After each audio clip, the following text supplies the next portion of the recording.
Sedangkan sebuah area pemakaman umum yang biasanya menjadi tempat sangat tenang, berubah menjadi arena penjagalan massal di mana ratusan orang dicabut nyawanya dengan cara yang sangat brutal. Itulah yang terjadi di pemakaman umum Santa Cruz di kota Dili, Timor Leste pada pagi tanggal 12 November tahun 1991. Ketika itu, ribuan orang mendatangi area pemakaman dalam sebuah aksi mengenang seorang pemuda yang dianggap sebagai simbol perjuangan dan harapan. Namun, yang terjadi pagi itu adalah peristiwa mengerikan yang menjadi sejarah kelam, yang sampai membuat wajah Indonesia tercoreng habis-habisan di mata dunia. Ratusan orang kehilangan nyawa di atas tanah kuburan dengan cara kejam di luar nalar manusia. Dan mengerikannya, semua terekam jelas dalam sebuah video yang disaksikan seluruh dunia. Peristiwa pagi itulah yang kemudian dikenal dengan sebutan tragedi Santa Cruz. Tragedi yang mungkin dilupakan, bahkan tidak diketahui banyak masyarakat Indonesia. Namun justru tertancap sangat dalam di ingatan masyarakat dunia, bahkan hingga saat ini.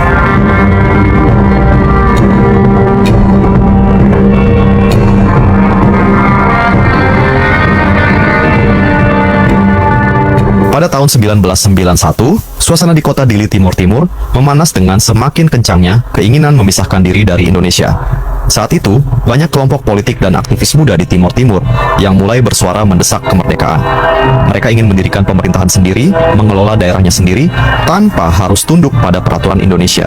Dan kebetulan, di tahun tersebut, delegasi parlemen Portugal bersama sejumlah jurnalis internasional akan melakukan kunjungan ke kota Dili. Bagi kelompok pro kemerdekaan, ini adalah kesempatan untuk bersuara ke seluruh dunia, agar keinginan mereka untuk berpisah dari Indonesia mendapat dukungan. Namun saat itu, muncul desas-desus mengerikan bahwa siapa saja yang berani bersuara selama kunjungan delegasi Portugal, maka nyawanya akan dihilangkan. Uskup Carlos Gimenez Belo, tokoh agama yang paling disegani di kota Dili, membenarkan adanya ancaman ini, yang diduga berasal dari pemerintah Indonesia. Namun, ancaman itu tak dipedulikan oleh kelompok pro kemerdekaan. Mereka sudah menyiapkan aksi besar-besaran, tak peduli dengan risiko mengerikan yang akan terjadi. Misi mereka saat itu, dunia internasional mengetahui bahwa Timor Timur ingin berpisah dari Indonesia. Tetapi secara tiba-tiba, kunjungan delegasi parlemen Portugal dibatalkan.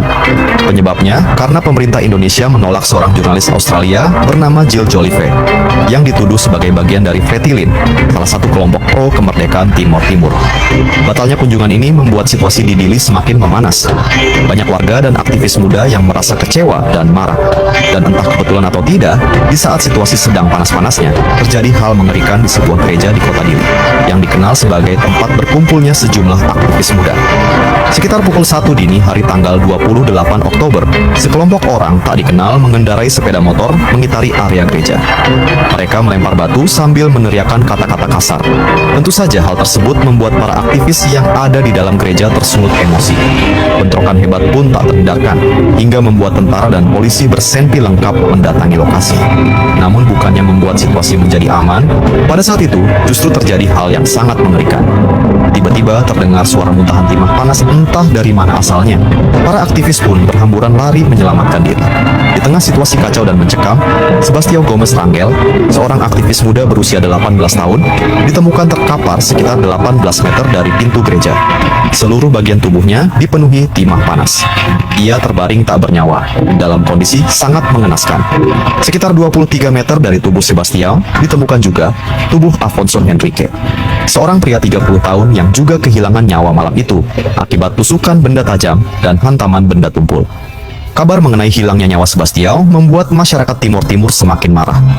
Apalagi saat itu, muncul perbedaan versi antara pemerintah dan pihak gereja soal apa yang sebenarnya terjadi.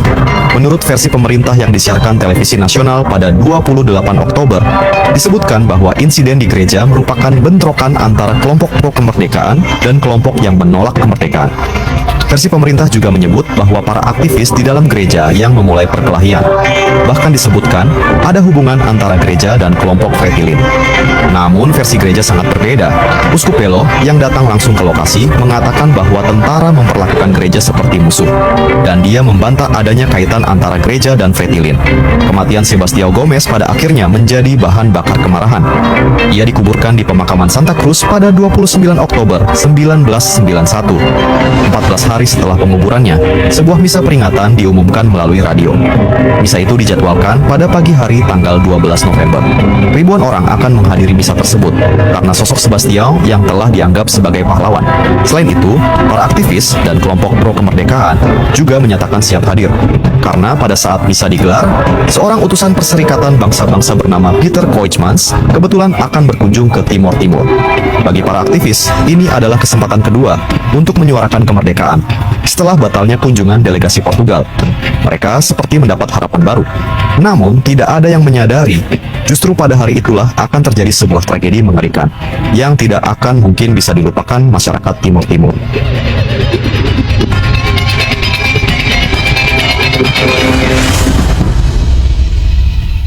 Pagi hari tanggal 12 November 1991, sekitar pukul 5.30, gelombang masyarakat mulai mendatangi gereja, tempat berlangsungnya misa peringatan Sebastião Gomes. Ada yang berjalan kaki, dan ada juga yang datang berkelompok menggunakan kendaraan umum. Beberapa dari mereka datang membawa spanduk, seperti orang-orang yang hendak melakukan demonstrasi. Saat itu beberapa unit tentara sudah bersiap melakukan penjagaan di beberapa titik di kota Dili. Salah satu titik yang paling dijaga, yaitu di sekitar Hotel Turismo Kota Dili, tempat menginapnya utusan Perserikatan Bangsa-Bangsa yang saat itu mengunjungi Timor Timur. Setelah misa selesai sekitar pukul 7 pagi, massa yang menurut laporan resmi berjumlah sekitar 1.500 orang mulai turun ke jalanan kota dan melakukan demonstrasi. Ada yang meneriakkan kemerdekaan, ada juga yang menuntut keadilan untuk Sebastião Gomes. 15 menit aksi berlangsung, hal yang paling ditakutkan pada akhirnya terjadi. Massa bergerak mendekati Hotel Turismo, sehingga pertemuan dengan aparat keamanan yang berjaga tak bisa terhindarkan. Menurut laporan dari versi pemerintah, pada saat itu massa mulai bertindak anarkis. Mereka melempar batu ke arah aparat, bahkan bangunan-bangunan di pinggiran jalan ikut menjadi sasaran. Pada pukul 7.20, terjadi insiden krusial yang disebut-sebut sebagai awal mula pemicu tragedi Santa Cruz. Dua aparat mengalami luka parah akibat tertusuk, yaitu Mayor Gerhan Lantara dan prajurit 2 Domingos. Lagi-lagi ada dua versi berbeda dari kejadian ini. Menurut versi pemerintah, penusukan terjadi ketika aparat mencoba mengamankan poster dan spanduk bermuatan provokasi yang dibawa massa. Selain itu, seorang saksi menyebut massa marah ketika mengetahui bahwa prajurit 2 Domingos merupakan orang asli Timor Timur, tapi malah bekerja untuk militer Indonesia, sehingga dia dicap sebagai pengkhianat. Namun versi dari kelompok yang melakukan demonstrasi justru berbanding terbalik. Mereka mengklaim melakukan aksi damai. Namun, aparat tiba-tiba bertindak kasar dengan menampar seorang perempuan peserta demonstrasi. Hal itulah yang membuat massa marah dan menyerang aparat. Entah mana versi yang benar, namun insiden yang menimpa dua aparat militer Indonesia membuat suasana pagi itu menjadi semakin panas. Sekitar pukul 7.50, massa telah tiba di pemakaman Santa Cruz. Rupanya di sana sudah ada kelompok lain yang menunggu, sehingga jumlah massa semakin membengkak. Dilaporkan mencapai 3.500 orang. Mereka kemudian berkumpul di makam Sebastião Gomes dan melakukan prosesi tabur bunga. Karena jumlah massa yang sangat banyak, personel BRIMOB didatangkan untuk melakukan pengamanan. Mereka dilengkapi tongkat dan tameng anti huru-hara. Namun beberapa saat kemudian, datang lagi dua kompi aparat militer dengan senjata lengkap. Di momen inilah tragedi mengerikan terjadi. Tiba-tiba, terdengar suara muntahan timah panas. Ratusan timah panas kemudian menghujani massa yang ada di area pemakaman. Satu persatu dari mereka bertumbangan. Massa pun berhamburan menyelamatkan diri. Ada yang hanya bisa berteriak dan menangis. Tubuh-tubuh yang terkapar semakin banyak. Sementara suara muntahan timah panas terus terdengar. Beberapa orang berusaha berlindung di balik batu nisan. Mereka hanya bisa melihat pemandangan mengerikan pagi itu. Timah panas berterbangan dari segala arah. Hanya beberapa sentimeter dari tubuh mereka. Bahkan, ada yang terkena timah panas saat berusaha berlari menyelamatkan diri. Di momen yang sangat mengerikan itu, seorang jurnalis asing bernama Max Stahl diam-diam merekam semua yang terjadi di pemakaman Santa Cruz. Sementara dua jurnalis asing lainnya, yaitu Amy Goodman dan Alan Nairn, berusaha melindungi massa dengan menjadikan tubuh mereka sebagai tameng. Mereka berpikir, aparat militer tak akan berani melukai jurnalis asing. Namun kenyataannya, mereka malah dipukuli dengan senapan. Alan Nairn bahkan mengalami luka parah di bagian kepala.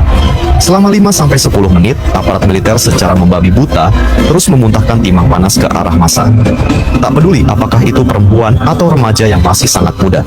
Semuanya menjadi sasaran ratusan timah panas yang berterbangan. Video yang direkam Max Stahl menjadi bukti visual paling nyata, di mana semua yang menyaksikan video itu seolah bisa merasakan langsung kejadian-kejadian brutal di pemakaman Santa Cruz. Terlihat orang-orang sekarat dengan cairan merah yang membasahi sekujur tubuhnya. Bahkan ada beberapa cuplikan mengerikan, di mana mereka yang sudah terkapar tak berdaya, kemudian didatangi aparat militer dan dihantam menggunakan ujung senapan. Video itu pada akhirnya disaksikan oleh seluruh dunia dan membuat Indonesia menjadi perbincangan hangat pada saat itu. Indonesia seolah menjadi negara paling dibenci.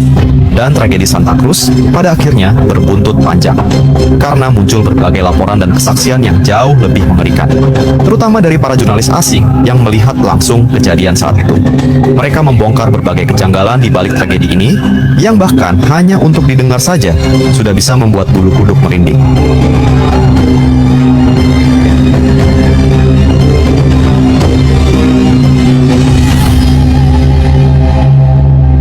Tragedi Santa Cruz membuat Indonesia seketika jadi perbincangan di seluruh dunia. Video mengerikan yang direkam Max Stahl ditayangkan di hampir seluruh stasiun televisi internasional. Saat itu pemerintah mendapat tekanan hebat.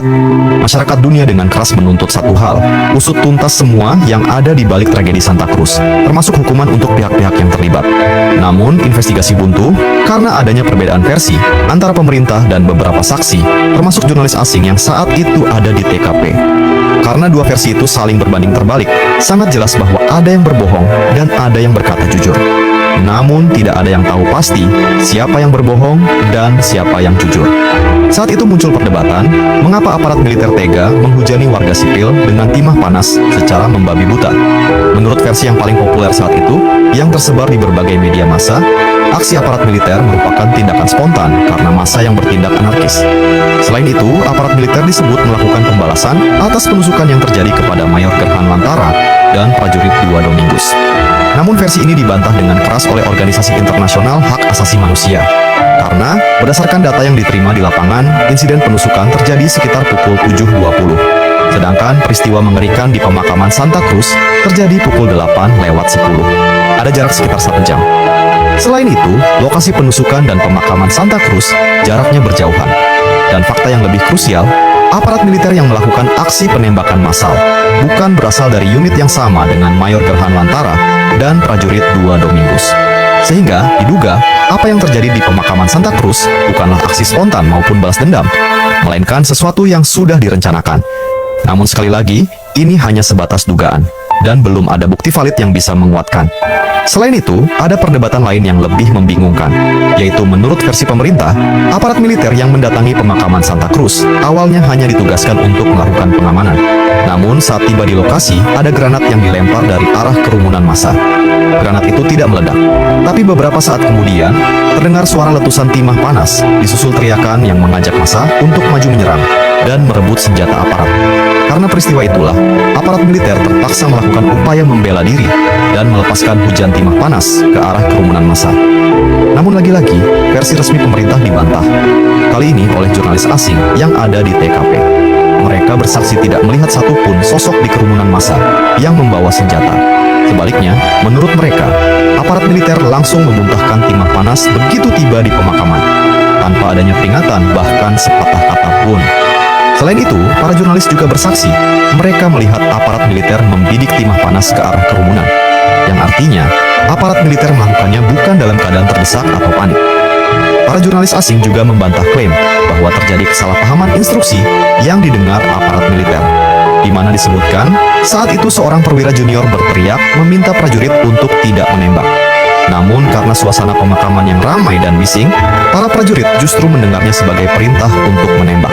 Selain itu, masih banyak kejanggalan lain dari tragedi Santa Cruz yang sangat membingungkan, di mana ada dua versi yang sangat berbanding terbalik, termasuk jumlah korban yang menurut laporan resmi ada 20 orang kehilangan nyawa dan 91 terluka. Namun menurut data dari sumber independen, jumlah korban kehilangan nyawa mencapai lebih dari 200 jiwa.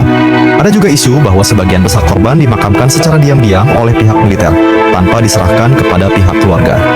Lagi-lagi, ini hanya sebatas isu tanpa bukti yang benar-benar valid.